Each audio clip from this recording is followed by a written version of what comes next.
File 15. Chapter 17. 4,000 Leagues Under the Pacific. The next morning, the 18th of November, I had quite recovered from my fatigues of the day before, and I went up to the platform just as the second lieutenant was uttering his daily phrase. I was admiring the magnificent aspect of the ocean when Captain Nemo appeared. He did not seem to be aware of my presence and began a series of astronomical observations. Then, when he had finished, he went and leant on the cage of the watchlight and gazed abstractedly on the ocean. In the meantime, a number of the sailors of the Nautilus, all strong and healthy men, had come up on the platform. They came to draw up the nets that had been laid all night. These sailors were evidently of different nations, although the European type were visible in all of them. I recognized some unmistakable Irishmen, Frenchmen, some Slavs, and a Greek or a Candiot. They were civil, and only used that odd language among themselves, the origin of which I could not guess, neither could I question them. The nets were hauled in.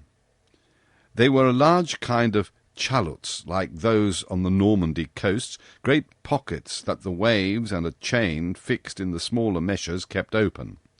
These pockets, drawn by iron poles, swept through the water and gathered in everything in its way. That day they brought up curious specimens from those productive coasts, fishing frogs that, from their comical movements, have acquired the name of buffoons, black commersons furnished with antennae, triggerfish encircled with red bands, orthragissi with very subtle venom, some olive-coloured lampreys, macrohynci covered with silvery scales, trichiuri, the electric power of which is equal to that of the gymnotus and crampfish, scaly notopetri with transverse brown bands, greenish cod, several varieties of gobies, etc. Also some larger fish, a caranx with a prominent head a yard long, several fine bonitos streaked with blue and silver, and 3 splendid tunnies, which, spite of the swiftness of their motion, had not escaped the net. I reckoned that the haul had brought in more than 900 weight of fish. It was a fine haul, but not to be wondered at. Indeed, the nets are let down for several hours and enclose in their meshes an infinite variety. We had no lack of excellent food, and the rapidity of the Nautilus and the attraction of the electric light could always renew our supply. These several productions of the sea were immediately lowered through the panel to the steward's room, some to be eaten fresh, and others pickled. The fishing ended, the provision of air renewed, I thought that the Nautilus was about to continue its submarine excursion, and was preparing to return to my room, when, without further preamble, the captain turned to me, saying, "Professor, is not this ocean gifted with real life? It has its tempers and its gentle moods.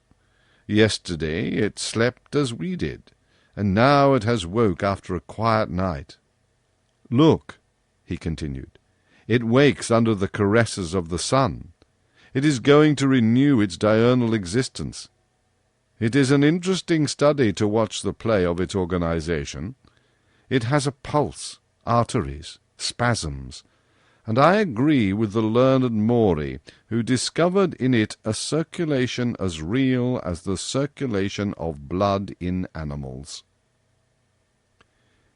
Yes, the ocean has indeed circulation, and to promote it, the Creator has caused things to multiply in it. Caloric, salt, and animalculi.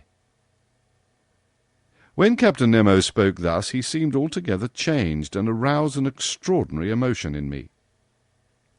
Also, he added, true existence is there, and I can imagine the foundations of nautical towns, clusters of submarine houses, which, like the Nautilus, would ascend every morning to breathe at the surface of the water, free towns, independent cities.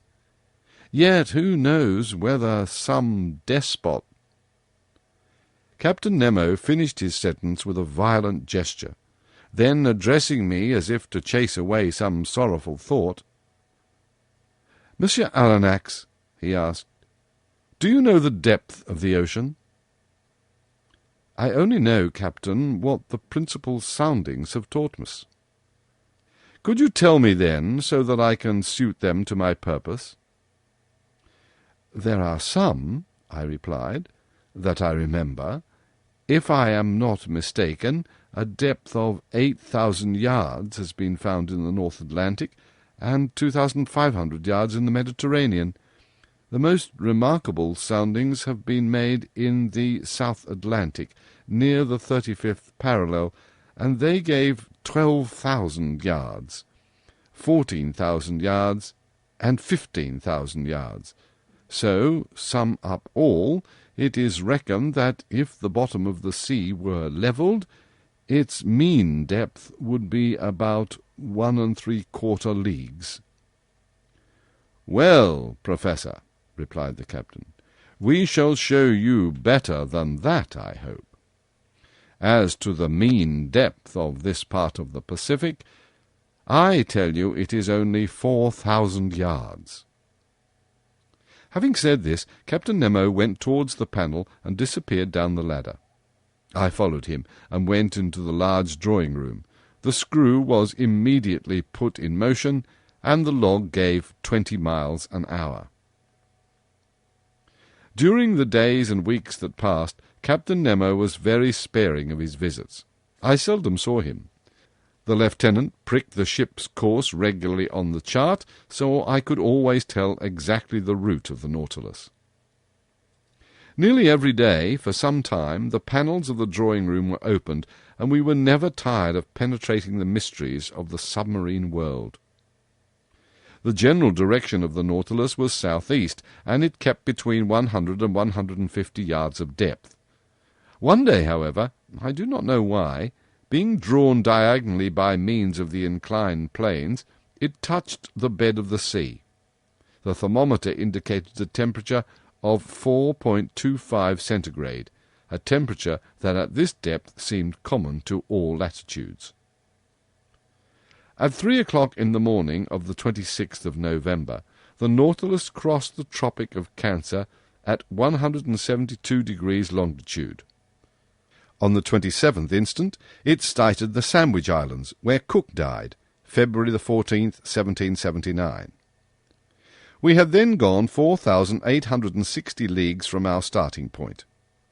In the morning, when I went to the platform, I saw 2 miles to windward Hawaii, the largest of the 7 islands that form that group.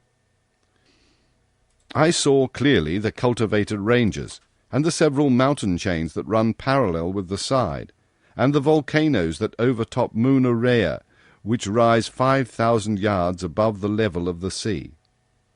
Besides other things the nets brought up were several flabellari and graceful polypi that are peculiar to that part of the ocean. The direction of the Nautilus was still to the southeast. It crossed the equator December the 1st in 142 degrees longitude, and on the 4th of the same month, after crossing rapidly and without anything particular occurring, we sighted the Marquesas group.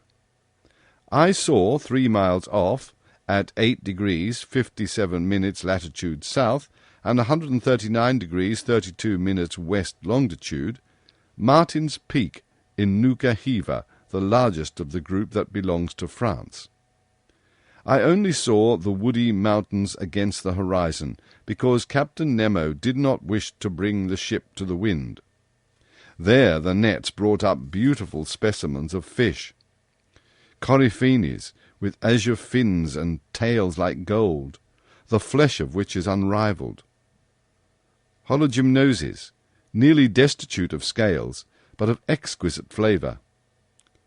Ostohinks, with bony jaws and yellow-tinged thassards, as good as bonitos, all fish that would be of use to us. After leaving these charming islands protected by the French flag from the 4th to the 11th of December, the Nautilus sailed over about 2,000 miles. This navigation was remarkable for the meeting with an immense shoal of calmars, near neighbours to the cuttle. The French fishermen call them hornets. They belong to the Cephalopods class, and to the dibranchial family, that comprehends the cuttles and the argonauts.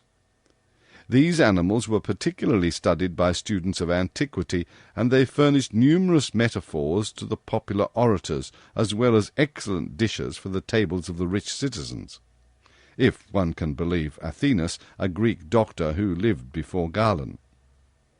It was during the night of the 9th or 10th of December that the Nautilus came across this shoal of molluscs that are peculiarly nocturnal.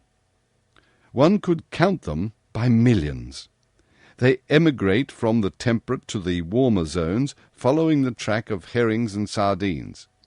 We watch them through the thick crystal panes, swimming down the wind with great rapidity, moving by means of their locomotive tube, pursuing fish and molluscs, eating the little ones, eaten by the big ones, and tossing about in indescribable confusion the 10 arms that nature had placed on their heads like a crest of pneumatic serpents. The Nautilus, in spite of its speed, sailed for several hours in the midst of these animals, and its nets brought in an enormous quantity, among which I recognized the 9 species that D'Aubigny classed for the Pacific. One saw, while crossing, that the sea displays the most wonderful sights. They were in endless variety. The scene changed continually, and we were called upon not only to contemplate the works of the Creator in the midst of the liquid element, but to penetrate the awful mysteries of the ocean. During the daytime of the 11th of December, I was busy reading in the large drawing-room. Ned Land and Conseil watched the luminous water through the half-open panels. The Nautilus was immovable. While its reservoirs were filled, it kept at a depth of 1,000 yards, a region barely visited in the ocean, and in which large fish were seldom seen. I was then reading a charming book by Jean Macé, The Slaves of the Stomach, and I was learning some valuable lessons from it, when Conseil interrupted me. "Will master come here a moment?" he said in a curious voice. "What is the matter, Conseil?"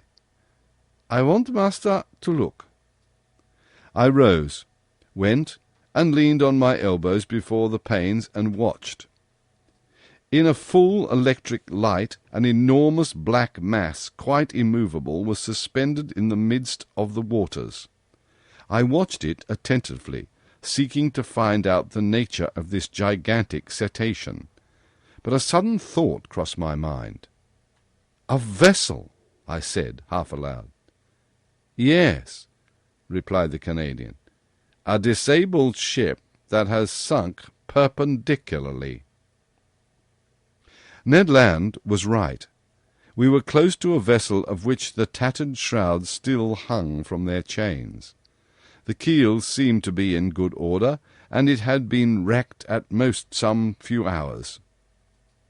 3 stumps of mast, broken off about 2 feet above the bridge, showed that the vessel had had to sacrifice its masts.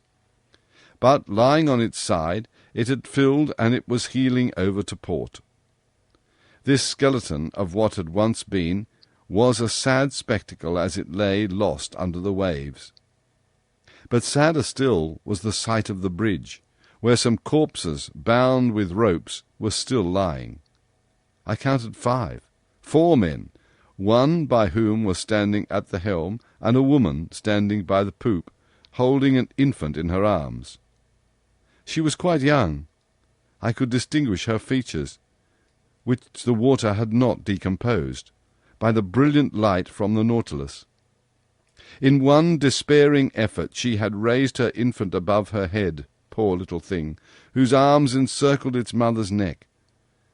The attitude of the 4 sailors was frightful, distorted as they were by their convulsive movements, whilst making a last effort to free themselves from the cords that bound them to the vessel. The steersman alone, calm, with a grave, clear face, his grey hair glued to his forehead, his hand clutching the wheel of the helm, seemed even then to be guiding the 3 broken masts through the depths of the ocean. What a scene! We were dumb. Our hearts beat far faster than before the shipwreck, taken as it were from life, and photographed in its last moments.